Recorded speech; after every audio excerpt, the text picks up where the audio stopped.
Assalamualaikum warahmatullahi wabarakatuh. Selamat datang di channel YouTube saya. Perkenalkan, saya Rino Yunanto, mahasiswa Magister Uniformatika Universitas Budi Luhur, Jakarta. Pada video kali ini saya membuat untuk pemenuhan tugas mata kuliah Jaringan dan Keamanan Komputer. Ya, di kesempatan kali ini saya akan membahas review singkat tentang artikel dalam dunia jaringan komputer, yaitu The Design Philosophy of the DARPA Internet Protocols yang ditulis oleh David de Klerk. Baik, langsung saja saya mulai materi presentasinya. Ya, artikel ini mengulas filosofi desain dari protokol internet yang dikembangkan oleh DARPA di Amerika Serikat, yang dikenal sebagai TCP/IP dan telah menjadi standar dalam jaringan internet networking selama 15 tahun ya, baik di militer maupun komersial di US. Meskipun banyak dokumentasi yang menjelaskan operasionalnya, memahami alasannya di balik desainnya seringkali menjadi tantangan ya. Sebagai contoh, pemilihan mode layanan connectionless atau datagram, ada protokol internet IP seperti itu. Jadi di artikel kali ini menekankan pentingnya memahami filosofi desain untuk memahami juga dengan baik fungsi protokol ya. Karena selain itu juga di artikel ini membahas bagaimana filosofi desain internet mempengaruhi standar protokol ISO atau biasa disebut International Organization for Standardization. Jadi organisasi standarisasi dunia gitu ya. Pemahaman ini akan pemikiran awal dalam perancangan protokol internet diharapkan dapat memberikan panduan bagi para pengembang atau developer ya yang bekerja dengan protokol ISO.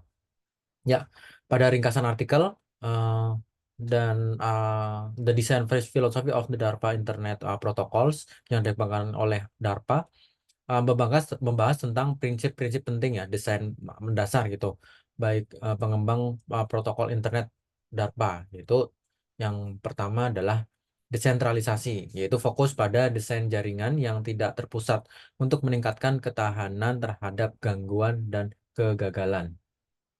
Yang kedua, interoperabilitas atau menjelaskan bagaimana protokol internet dirancang untuk memungkinkan komunikasi yang efektif antara berbagai perangkat dan platform. Yang ketiga, skalabilitas, memastikan bahwa jaringan dapat tumbuh secara efisien dengan meningkatnya jumlah pengguna atau user dan perangkat yang saling terhubung. Keempat, fleksibilitas, mengadaptasi protokol untuk mendukung berbagai jenis aplikasi dan teknologi tanpa mengorbankan kinerja atau keamanan sistem itu sendiri. Terakhir yang kelima yaitu keamanan, berfokus pada perlindungan dan data privasi pengguna melalui pengembangan protokol yang aman dan sistem keamanan yang saling terintegrasi. Ya, 5 poin penting ini saya akan bahas di slide berikutnya. Baik itu secara saya cuma bisa ngambil secara ringkas karena keterbatasan waktu yang diberikan. Baik,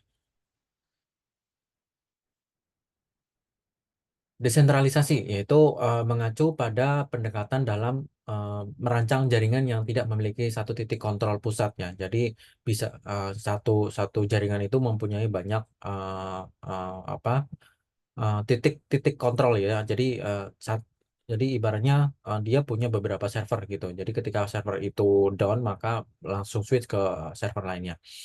Desain ini untuk meningkatkan ketahanan jaringan terhadap kegagalan atau serangan cyber ya, serta memungkinkan lebih banyak fleksibilitas dalam pengelolaan dan pertumbuhan jaringan. Nah, beberapa poin yang dibahas tentang desentralisasi yaitu satu, setiap node atau perangkat dalam jaringan memiliki kemampuan untuk mengambil keputusan secara mandiri. Artinya jaringan itu tanpa disuruh oleh orang, dia akan switch sendiri ke jaringan yang aktif gitu ketika jaringan satunya itu down ya atau bermasalah. Karena ini memungkinkan jaringan untuk tetap berfungsi dengan baik ya meskipun ada gangguan atau serangan cyber gitu. Karena tidak ada satu titik pusat yang dapat menjadi titik kegagalan tunggal. Yang kedua, dengan tidak adanya titik kontrol pusat yang mudah diserang atau dikelola, desentralisasi meningkatkan ketahanan jaringan terhadap serangan cyber atau upaya untuk mengganggu layanan dengan menghantam satu titik kontrol tunggal atau pusat gitu.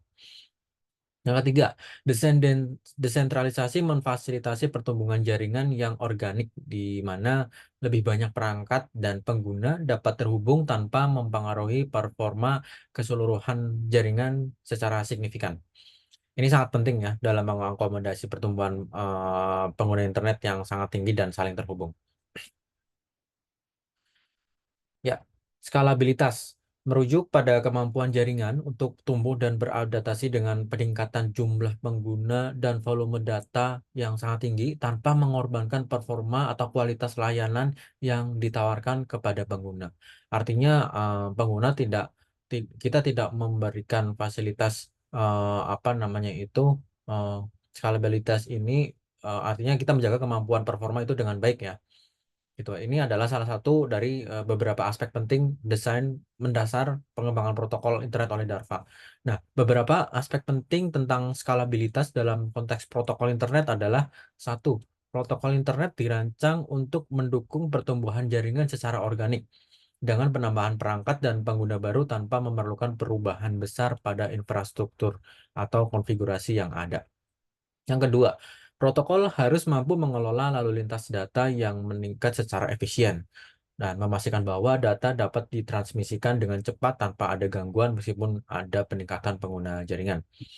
Yang ketiga, desain jaringan harus memungkinkan fleksibilitas dalam penyesuaian kapasitas dan pengaturan sehingga dapat mengatasi tantangan skalabilitas yang beragam dari waktu ke waktu.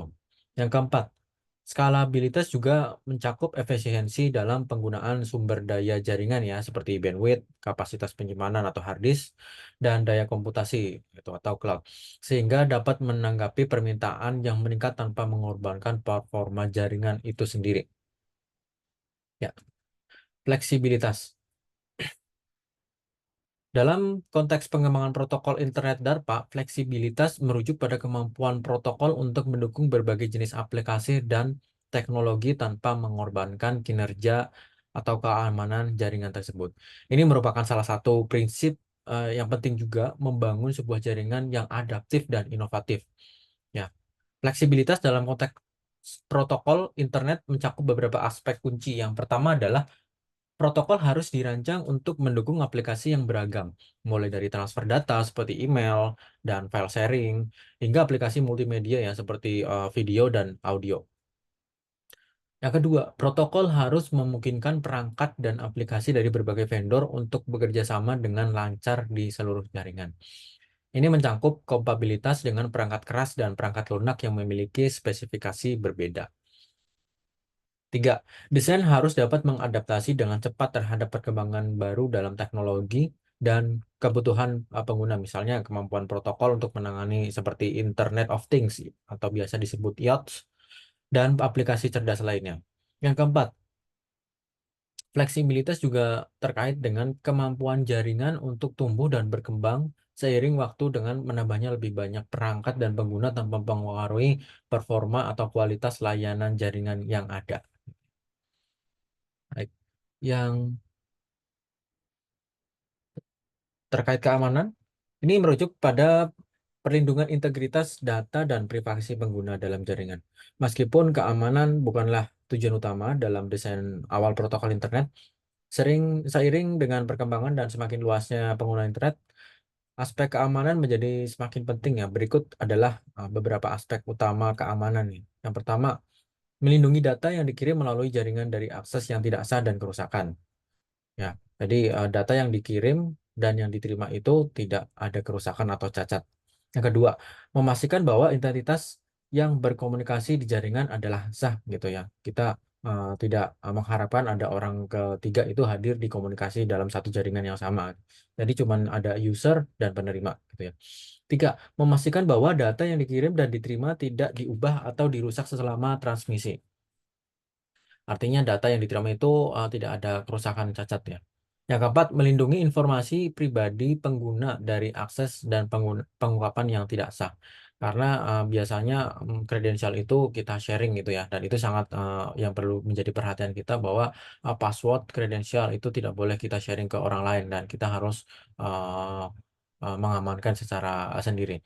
Yang kelima, kemampuan jaringan untuk bertahan dan pulih dari serangan cyber seperti DDoS gitu ya, atau biasa disebut Distribute Denial of Service dan serangan lainnya.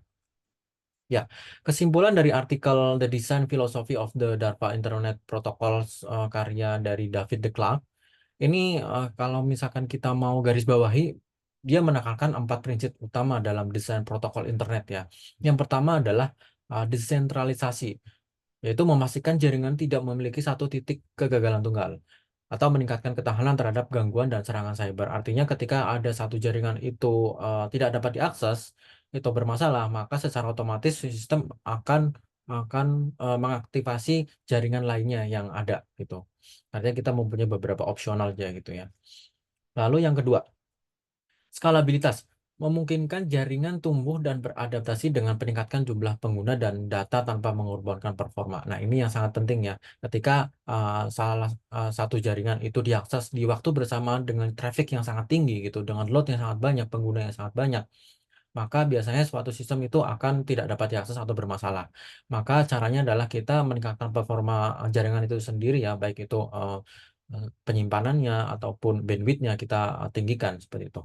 Nah, yang ketiga, fleksibilitas memungkinkan protokol mendukung berbagai aplikasi dan teknologi atau mendorong inovasi ya.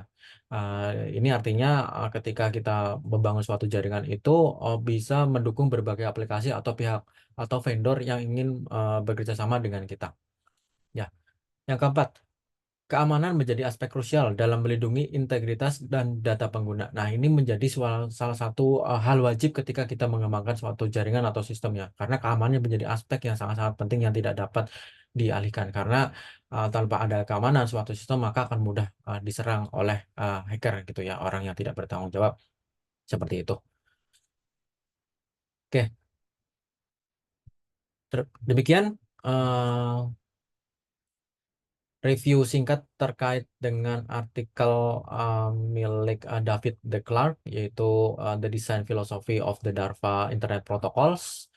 Dan terima kasih telah menyimak presentasi saya. Mohon maaf jika terdapat ketidaksempurnaan dalam penyampaian materi yang diberikan.